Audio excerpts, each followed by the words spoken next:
Yo, welcome to our new edition. It's called After the Pod. I don't think this is going to be a recurring thing, but we decided after our last podcast, let's keep recording, keep going with it, keep talking. So as we kind of transition from this intro into the podcast, you're going to see that we're going to pick up where we left off from our last conversation, pretty much just being Black in America. And then you're just going to see how the podcast, because it's kind of like unwinds and spirals out into like our usual chaotic like conversations that we have before we hit the record button. So it's a little bit behind the scenes. I hope you like it. This is something new. We've never done this before. Let us know what you guys think, and please enjoy the pod. Even though I feel like it's old, but we're not asking for special treatment. Yeah, we're not asking to be put on a pedestal. Every conversation regarding what can we do has always boiled down to civil rights and human rights. I don't know, man. Like it's because the funny thing is, I don't think the plight of Black people is just in the United States, but I think for sure. It's so global. But I think the fight needs to start here because the United States, whether you want to admit it or not, is the most powerful country in the world. And if it needs to be start, our change needs to happen. It needs to start here to set an example to the world, because like Black people everywhere, like it could be the small islands. We still feel the effect of colonialism, of imperialism. You have no idea. we were taken away from our homeland and brought to a foreign land, and then that foreign land was exploited and then given to us after the exploitation, and the ownership was already being owned by you. So basically, in all situations you can think of, like you can't, like in say Bahamas or Jamaica, you can't see the racism in front of you, but it's directly connected back to your ancestors, and everything that you experience is because of that racism. It's funny that you say that, because it's like I even had a girl in my class like sophomore year, and she's from London. Like she's like actually British. And my professor kept addressing her as an African American. And she's like, no, I'm Black. I'm not African American. I'm from London. And it's like people are even scared to use the word Black. And she's like, I'm just Black. And it's like, it's so much like that people do to tiptoe around the fact that you're Black. And it's like, I don't need you to do all that. Like, just treat me like a regular person, and me being Black shouldn't even come up. So it's just like funny to me how like we get crumbs and people make it seem like we got like a whole like loaf of bread. Like they gave us so much when you gave me nothing. And I think that's my problem, is that we literally get like a piece, and it's supposed to be like this grandiose thing, like, oh, well, you guys, I get to do like, you got, it's whatever. Like, and it's not enough compared to what everyone else gets. Part of me kind of wants to say that it's on us too. Like so I got into an argument with Dan the fan. Shout out to Dan. And so basically, like, he's a centrist Democrat. I'm not. And I was just telling him, like, the older Black voters, since they vote more for the establishment candidates, those establishment candidates aren't riding out for Black people. They're not really pushing out for Black causes. Sometimes they're doing quite the opposite. I mean, look at Mayor Bloomberg, look at Governor Andrew Cuomo, hell, look at Bill Clinton, look at the old Joe Biden, right? And I think like when older Black voters keep voting that way, they're sending a message to the Democratic Party, at least to the establishment, put Black issues on the back burner. And that's a huge issue. And I think like we as a people, we started to accept it.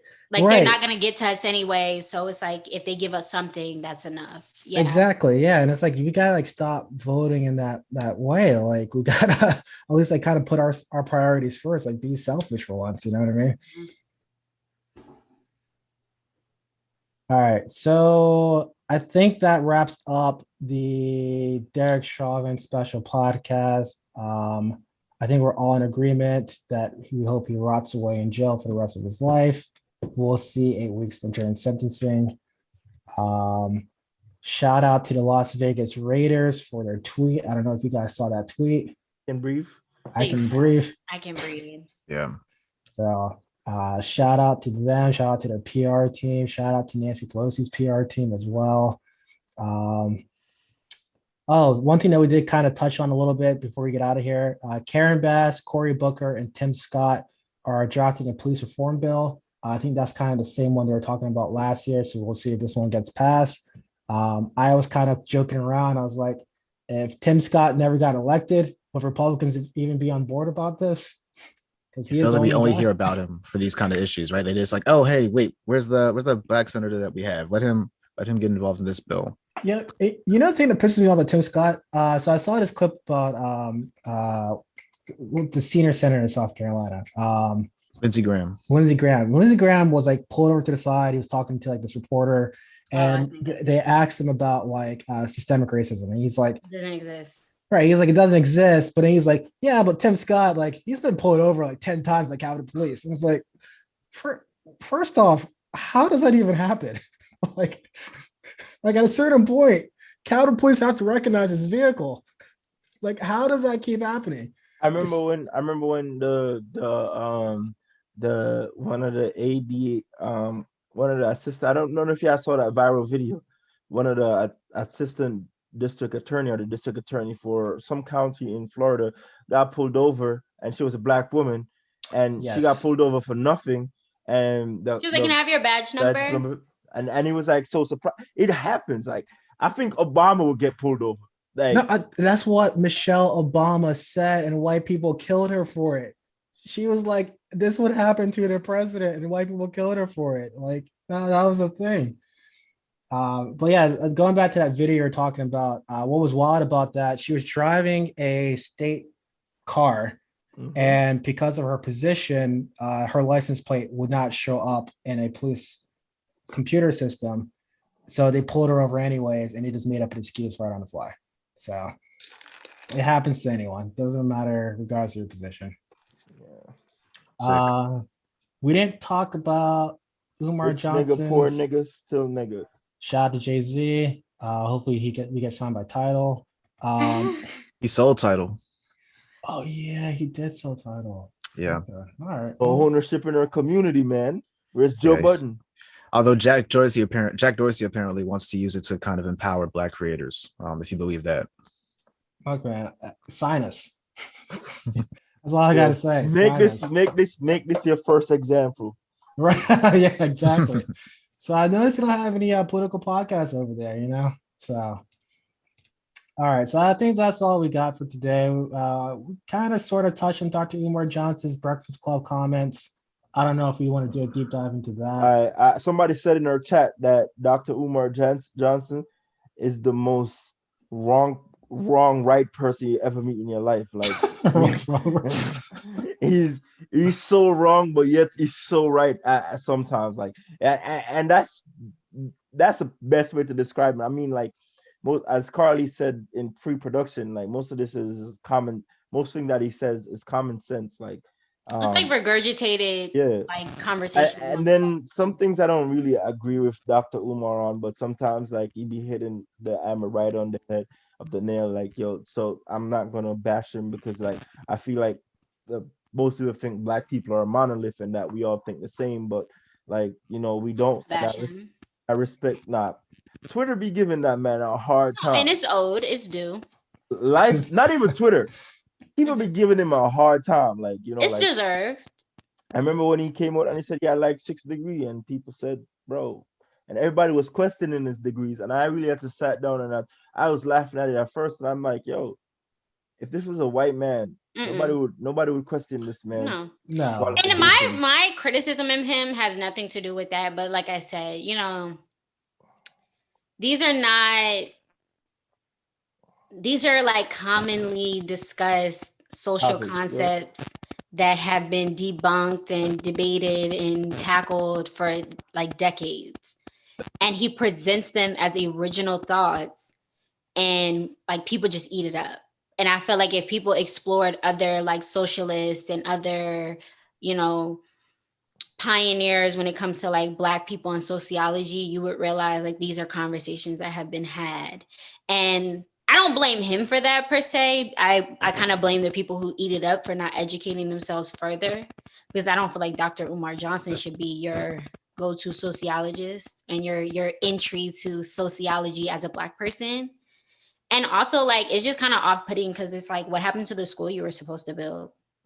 Oh, don't bring that And up. my other thing with Dr. Umar, Like, what happened to the money? Like, All that we have money to he stop. raised was We nearly have $1 to million. stop taking from our own people and not having anything to show for it. That's my problem. Like, you're all for Black empowerment, but it's like, why are you taking Black people money and saying you're gonna build a school, but you've been building this school for like 6 years?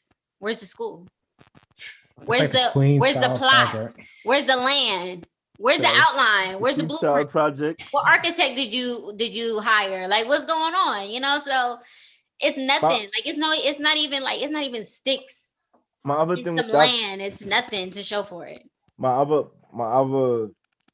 issue with Dr. Umar is his strong opinion on interracial marriage. I feel like personally you could date whoever you want. Like, don't tell another person who he or she should date. Like, female, once they respect. I mean, if you're caping for white women as a Black that's the difference. I'm like, once you like, there's a difference between having like being an outright dumbass nigga and like just the person that you fall in love with, or the person you love with, like the person you happen.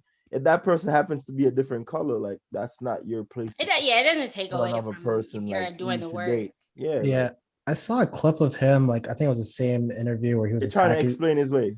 No, he was attacking a Japanese Haitian tennis player. Yeah. Naomi Osaka. Yeah, and he was like, because she's representing like Team Japan. I was like, who cares? She's from Japan. Like, that's half her culture. Bro, leave her alone, bro. Like, that's like her mother she has like her mother's last name because of Japanese customs. Like, like, bro, like, leave. That's the thing. Like, leave these people alone, my dude. Like, I do feel like your personal life doesn't have to reflect the work that you do, because that's a different. Bro, that's a fact. I feel like your personal life is something that you choose personally, and it can be off limits if it has nothing to do with the work that you're doing. Like, if you're showing up and doing the work for your people, but you go home to someone of the opposite race, I'm not gonna knock the work that you're doing, because you're like, you choose to, because what you choose to do in your free time, like in your relationship, doesn't always reflect your views and your opinions. My thing is like, yo, you can't preach black people. You want Black people to be 100% free, and then try to also preach you're gonna be limiting you want them to limit their options and things that they want to do. Like, you're basically a hypocrite. Like who are you to tell it? It's like Kevin Samuels telling me about marriage, bro. You have 2 failed marriages, bro. You can't tell me nothing about marriage, bro. Me and you basically are the same. Like, but just like wow. but just like you can say that, which is accurate. I'm glad you said that. But the fact that you can say that just goes to prove, like, again, it's not always like people want to find an issue with something. Like, people will find an issue with something, whether they have to make one up or they have to look extra hard to try to find one, because it has nothing, like, it's apples and oranges, has nothing to do with one or the other. Like, what I choose to do in my personal life has nothing to do with like my profession or my work or my passions. Like, that's 2 separate things. So I didn't agree with that either. I mean, this is a discussion for another time, but my question is, does symbolism matter when we talk about these issues? As far as like symbolism, as far as what? Yeah. If you're talking about like Black empowerment, does symbolism matter, like when we talk about like love? No, because do you care about the work? No, because like, do you care about the work that someone's doing, or do you care about who they going? Yeah, like, bro, like. That's not a question like directed at you, but that's the question that I would ask in response to your question is, do you care about the work that they do, or do you care about who they go home to? Because in my mind, I feel like as long as you're doing the work and you're actually doing the work, like, it's not like you're saying you're doing the work, but you're doing the work, and you're really trying to better your people, but you choose to go home to like a white woman or a Hispanic woman. I mean, I can't knock you for that. Like, my job every day, right? I work as an immigration analyst. Like, they want, once I come to work and do my job every day, It doesn't matter who I date. It doesn't matter what I do outside of that. But during that time, that 9 or 10 hours that I work per day, I am Ryan the analyst. Feel me? When I go home, I'm someone else. Like, feel me? Once that does not interfere with what I do on a daily basis, I don't see how my personal life should affect that. And there's also Black men that date Black women who don't do anything for Black people. Yeah, and they are very harmful and misogynistic and hateful towards Black women, despite them dating Black women repeatedly. So I don't feel like that's an indicator. You can't tell me like, oh, I never dated a white girl. I only dated Black women, but yet you actively participate in patriarchy, misogyny. You're a coon. It's flat out disrespect too. It's just like there's no respect for Black women, despite the fact that you date them. It's like you can't tell me that is symbolism, because if that's the indicator, I could point to a lot of Black men who date Black women who I feel like are just anti-Black. There are anti-Black people who have Black friends but they subscribe to rhetoric and ideologies that are a contradiction to what you would consider Black empowerment.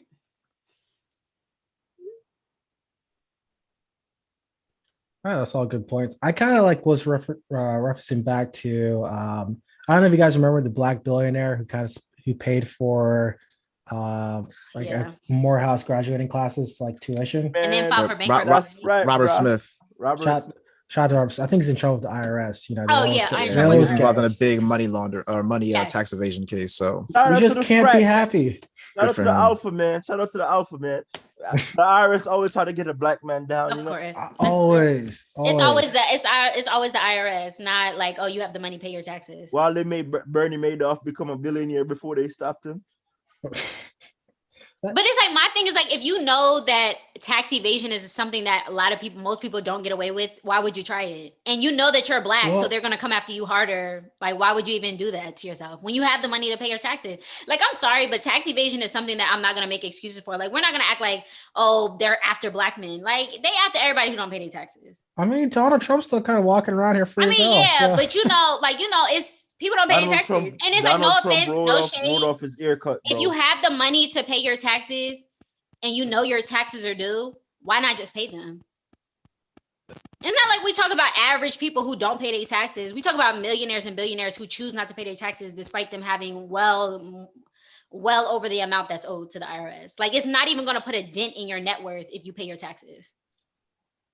Yeah. But you just choose not to pay your taxes because you don't want to. Yeah. And as a Black person, I don't even want to get into it with the IRS like that. Yeah, the IRS will definitely come after us. No, so you can have it. Whatever is owed to you, I'm gonna give it to you because I don't want no problems with the IRS. Coming. So since we're kind of, I guess, on the bonus pod right now at this point, DC statehood has been in the news a lot. Before you do that, shout out to my grandmother. Yo, IRS big on me. Get me all my pop. My grandmother is like a supervisor for the IRS. Oh, okay. She's been working there since she graduated with her MBA. Period. I come from a very service-oriented family that just wants to serve. We love to see it. Yeah, I thank your family for their service to our country, Ryan. I chase the money. I don't want to work for the government. I choose corporate America and their 10-hour workday with no weekends. I'm not looking forward to that when I graduate, man. Man, I have to go back. Show me the money. You saw. Sorry to cut you. I know. I just want to lighten the mood. Y'all saw. This is not even lightening the mood. Y'all saw that survey that them wealth management kids that just graduate that work at Goldman Sachs that say all overworked. Yeah, they said they work 100 hours a week. That's what the chasing the money is like, bruh. I can't fathom 100-hour work week. No, the most I've worked is probably honestly, by 25 hours, 30 hours, I'm depleted. So, bro, they said that their mental health probably dipped 50%, bro. It was so bad. And then the CEO, the chairman of the board, gonna come out and say, "Yo, we're gonna try to ensure that everybody gets a Saturday off." I'm like, what? A Saturday?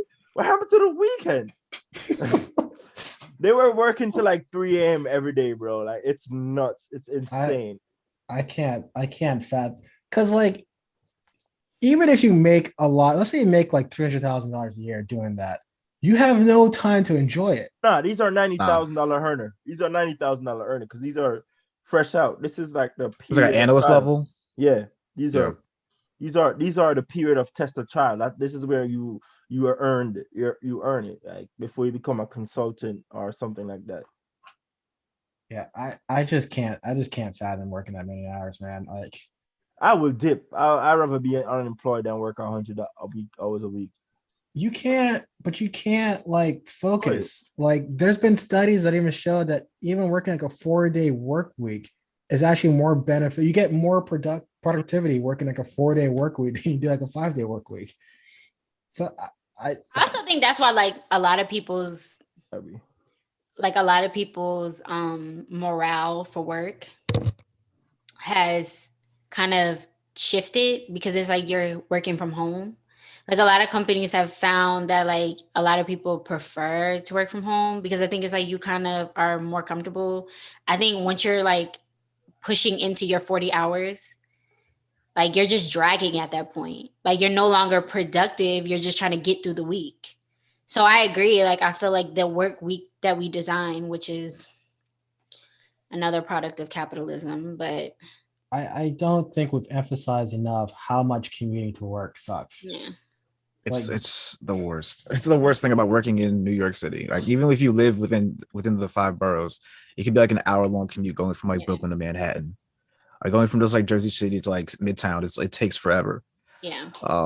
It's so bad. And I don't think, and again, like most of these people that are like higher ups who make these decisions, like they don't care because it's like, oh, when I get to the office anyway, it's whatever. Yeah. Even from coming from like Connecticut or Westchester or something, like nothing starts before 10 a.m. for me anyway, and I actually don't mind getting away from people. But it's just so out of touch. Even now, like there are companies that are like pushing for this like going back to work shit, and it's all like these like higher ups, all like the CEOs, and it's like, even though all of our employees want this, we just because the way that things have been done, we're going to continue to do things the old way. I think it's funny because it's like you also can kind of it's funny to me that they're like pushing for that because a lot of companies have shifted to remote and they're going to stay remote regardless because they found that they can kind of get rid of office spaces.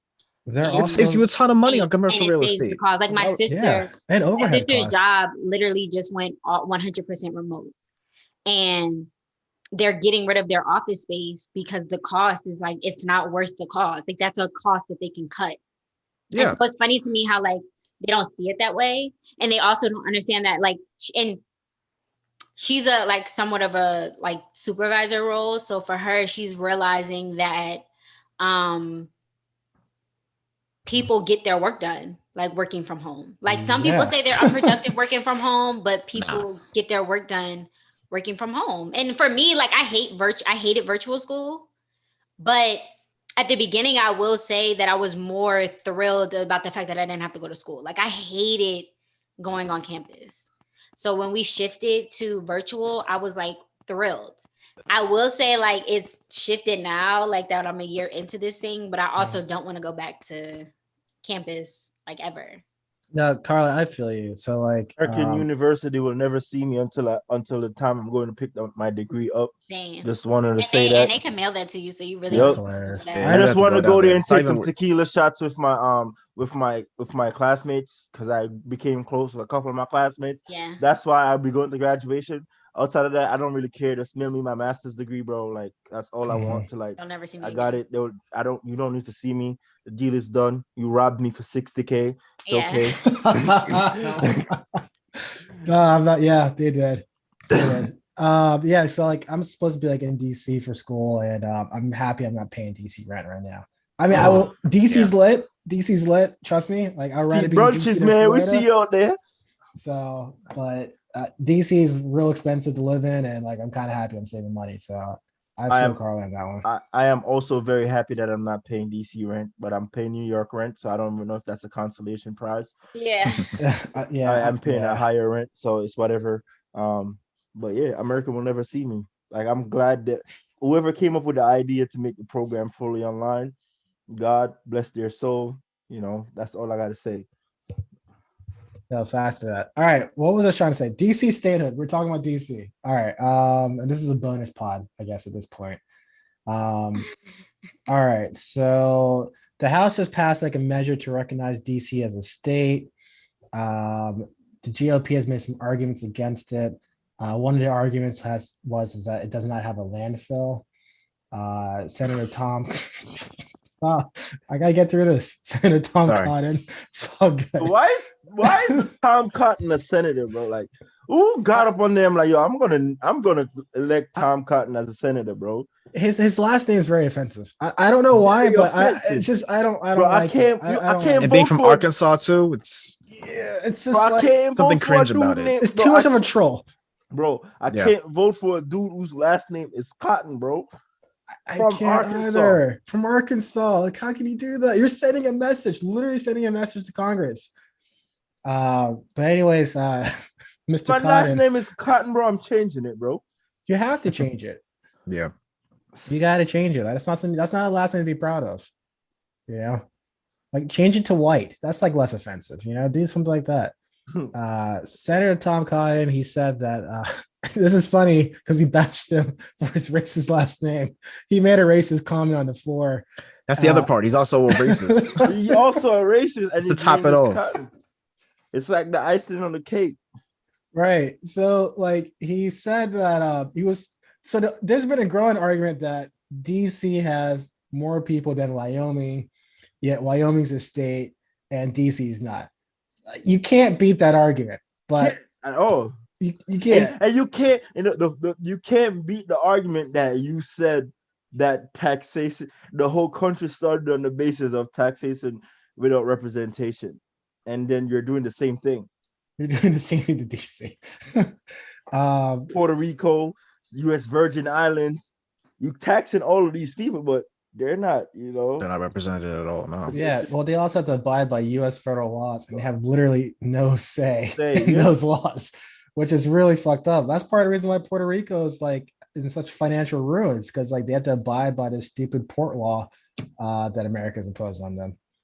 All right. So, anyways, Senator Tom Cotton, he said that Wyoming has a well-rounded working class population, and it has more worthy of statehood than DC. What? He said that?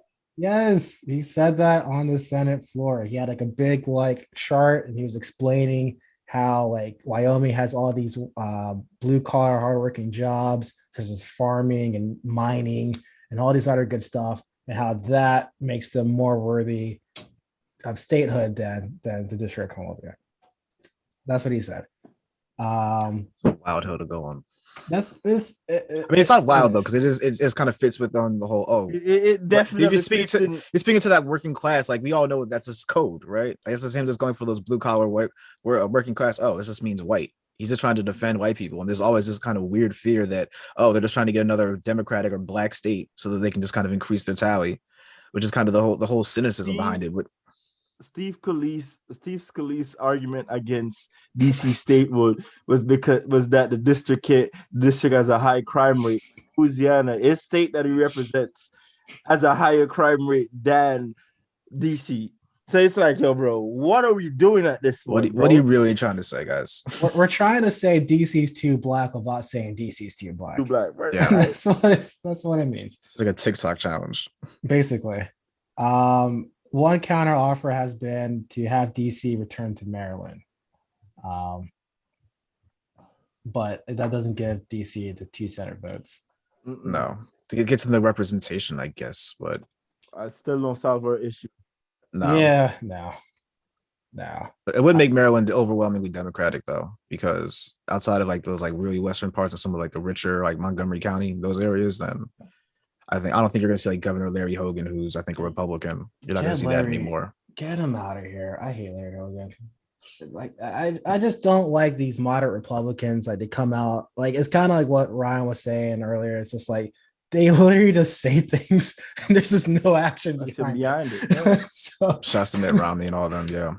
I hate not to go back, but I was trying to say to Marcus is that for a long time we've had this type of thing, because I was going to use the Bill Clinton example. Like, you know, Bill Clinton was super saying, yo, we fighting for black people, like, you know, and then people gave him the moniker of the first black president, and it turned out because he played a freaking saxophone. bro, he was passing outside of weird. outside of the strict mandatory minimums and the all of that wild stuff that he said. He took away the welfare program. He destroyed the welfare program that was actually, the numbers were showing that the welfare program was helping black people to progress in life and helping them to be in a better place to pursue that dream of happiness that the Constitution guarantees. And he got rid of that. He put the welfare to work program in place, which cut your thing to like only 5 years. Like, he was up there knocking. It's probably just people from Arkansas at this point, man. Like, all right, it has to be, bro. It may be a Southern thing. You know what? No. They tried to rebrand themselves as New Yorkers, which was even nastier. Yep, they really did. They really did. Like, Bill Clinton, chill out, bro. We know you're a backwoods boy.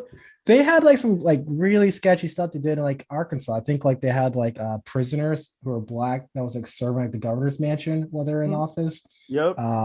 Hillary Clinton, who almost became president, she called us, well, I guess us three guys, super predators. Right? It's a very nasty, nasty. Very nasty fact. Like, I don't care for the Clintons because I've heard what they did in Haiti. Like, you could go do your own research on what the Clinton Foundation did in Haiti. Like, so I've never been like a big fan of the Clinton family. I always thought that was a very nasty group of individuals, like the way they behave and carry themselves. But because they're so untouchable in politics, you can't really say that if you really want to be a politician. But I don't really care right now. So yeah, no, I actually just like recently discovered that the U.S. is still meddling with like Haitian elections, like pretty much up to this day. What are you talking about, man? I didn't. I thought we ended that a while ago, but I didn't know it was like. Literally to this day, like we're still interfering in their elections. The police people, the America has been and continues to be the policemen of the Western Hemisphere. Dude, we overthrew a democratically elected president of Haiti yes, twice. Like, they elected like their version of Bernie Sanders. Yep. And like we overthrew him twice. John Bar Aristide, like we put him in exile, and anytime Haiti does anything that we don't like, we send the Marines. We send the Marines, yeah. Yep. It's nastiness, man. Really nasty. Yep. I remember. You got to understand, like, that the United States' most successful invasion was to Grenada to overthrow a government. You know, like you really, Grenada is probably a country of like less than 100,000 people, like on a good day. Well, most people probably couldn't find it on a map or have any idea where it even is. Yeah. Yep. The Grenada invasion is like a prime example of like U.S. overkill. Yeah, bro. It's really nuts. Yeah, I was like reading up about that. They were claiming that the governor general was asking for help or something. I don't know. They like use like the slimmest of margin to like invade Grenada for that. I don't know, but it was the main reason why like a lot of those islands like Barbados, I don't know about Jamaica, but like Antigua, Barbuda, they got like militaries off of that. So like for Jamaica, like the Cold War literally was fought in the streets of Jamaica. Like the guns that they have like in Jamaica literally says like property of the US government or KGB or Soviet Union. Like that's nuts. The election, one of the bloodiest election in Jamaica's history, was like just a battle between the United States versus Russia, like because the ruling party was moving to bring the country to more communist, in line with more communism, and the United States wasn't having it. So they selected a the CIA actually, the theory goes that the CIA selected Edward Seaga, and if you know Edward Seaga, he's a Boston born Jamaican, like he's a white guy, and he became prime minister.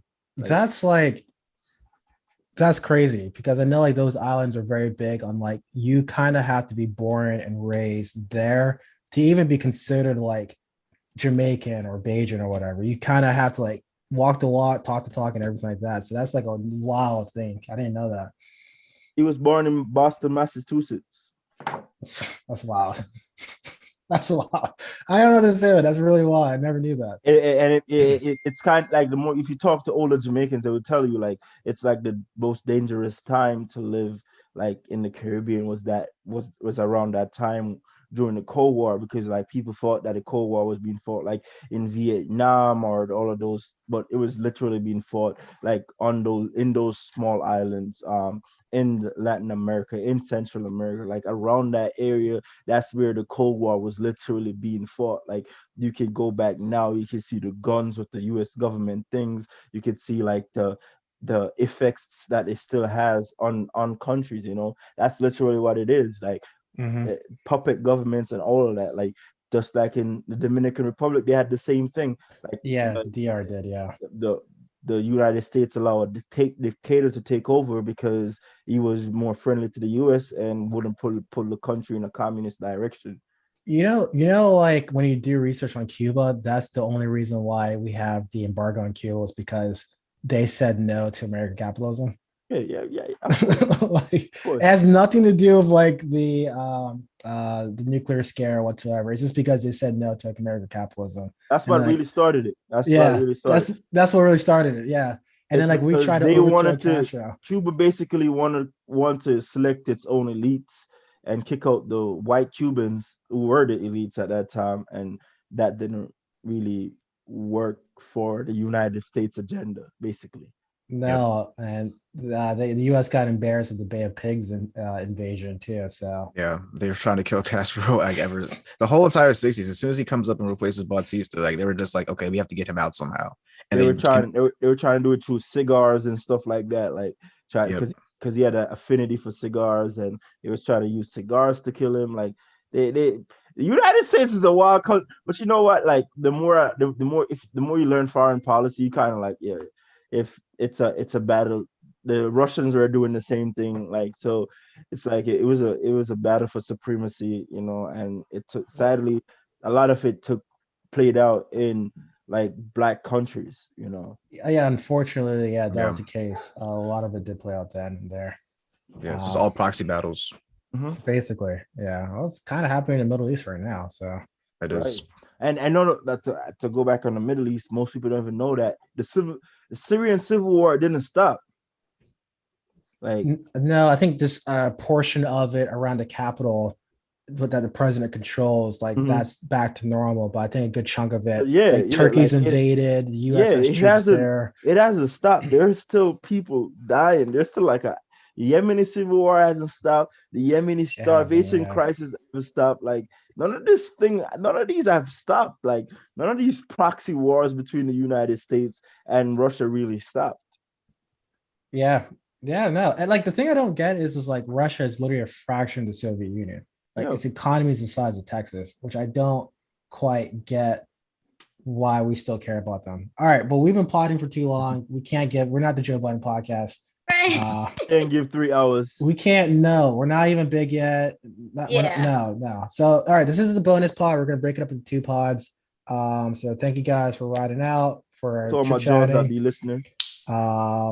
If you like what you heard, please share it with your friends. If you didn't, please hit us up on Twitter after you like and subscribe. So do that. Help us grow. And we're still a growing podcast, so any little bit can help us out. Please give it out to us. We're trying to get signed by Tidal. So hey Jay-Z, I apologize for anything bad I said about you, bro. Well, he doesn't own it anymore, like we talked about earlier, so we don't care. You're apologizing to the wrong person. Jay-Z moved on to running Puma now. All right. Right. Keep looking for a shoe deal. Brooklyn, bro. All right, guys. So that's all that I have, and we are out.